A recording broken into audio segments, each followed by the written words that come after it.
Tels étaient les après de cette guerre machiavélique que nous suscitions les puissances de l'Europe. Les signaux ont fut donnés par des proclamations où se trouvant les provocations à la révolte et à l'insurrection dont jusqu'à cette époque s'était abstenu le gouvernement monarchique, on fut encore plus étonné de retrouver dans la bouche des princes autrichiens ces provocations adressées à des peuples qui avaient été de tout temps étrangers à l'Autriche et dont elle avait reconnu le gouvernement.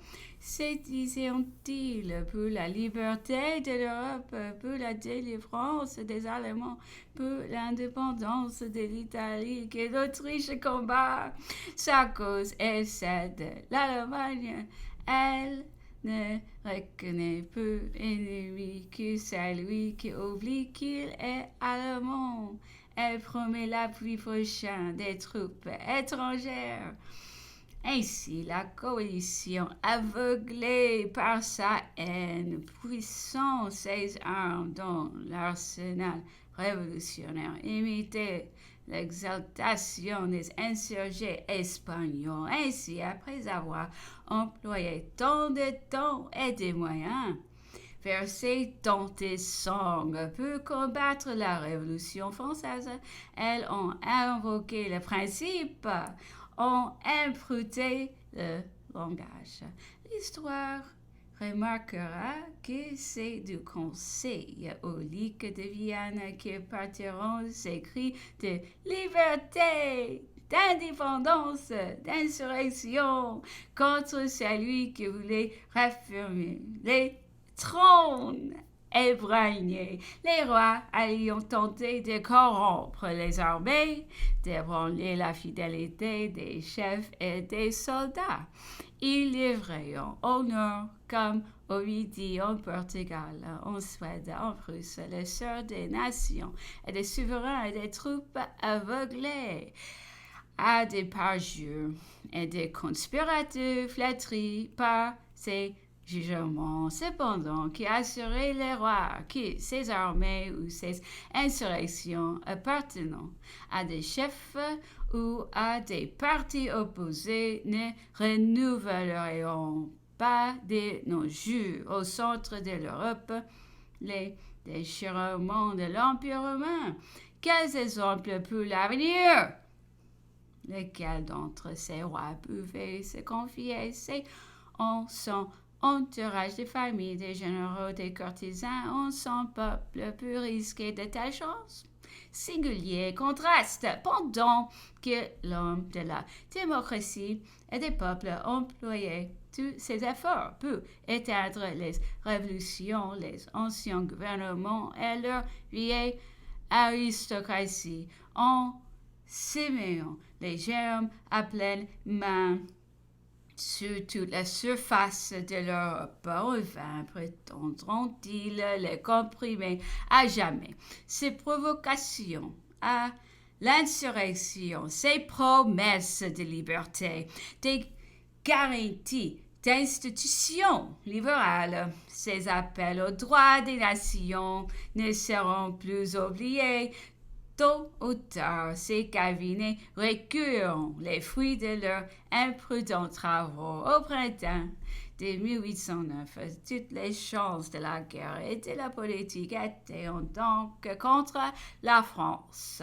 L'Autriche avait sous les armes 320 000 hommes et 791 pièces de canon, et cette armée avait été divisée comme les armées françaises en 9 corps actifs et 2 réservés. Ces corps avaient en eux tous les moyens d'administration et d'exécution de manière à pouvoir agir isolement ou combiner.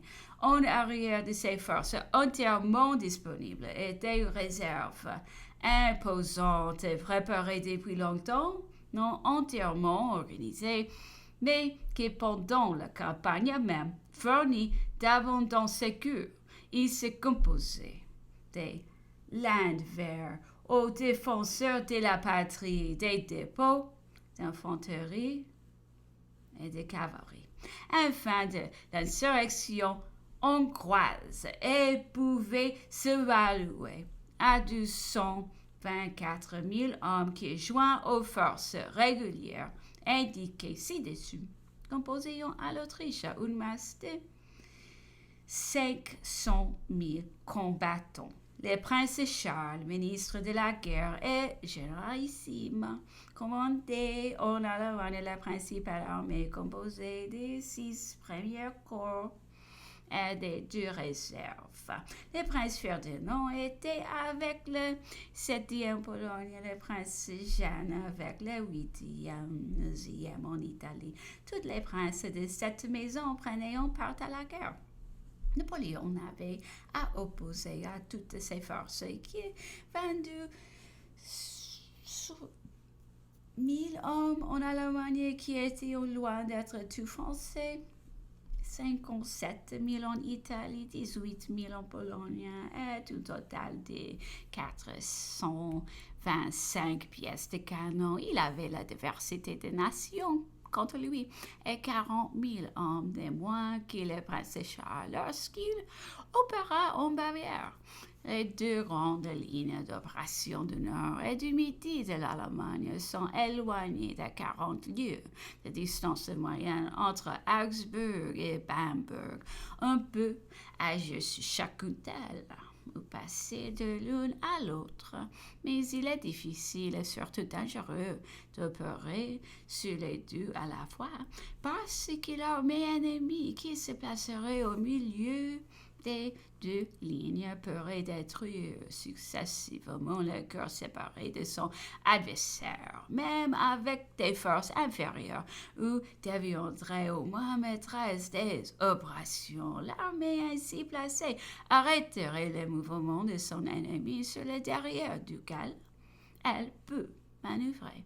Il résulte de là que les points militaires les plus importants de ce théâtre sont les passages du Danube, surtout ceux où aboutissent des grandes communications, les confluences des rivières qui servent des lignes de défense, ceux qui maîtrisent les 2 lignes d'opération et les défilés de l'Est et de l'Ouest, Ulm et Passau.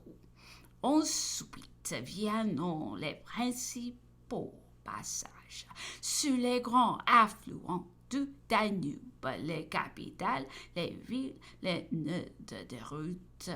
Parmi celles-ci, le point de Ratisbonne est une des plus essentielles. Il devint en cette occasion de la plus haute importance pour les 2 armées afin de maîtriser les opérations sur les 2 rives du Danube.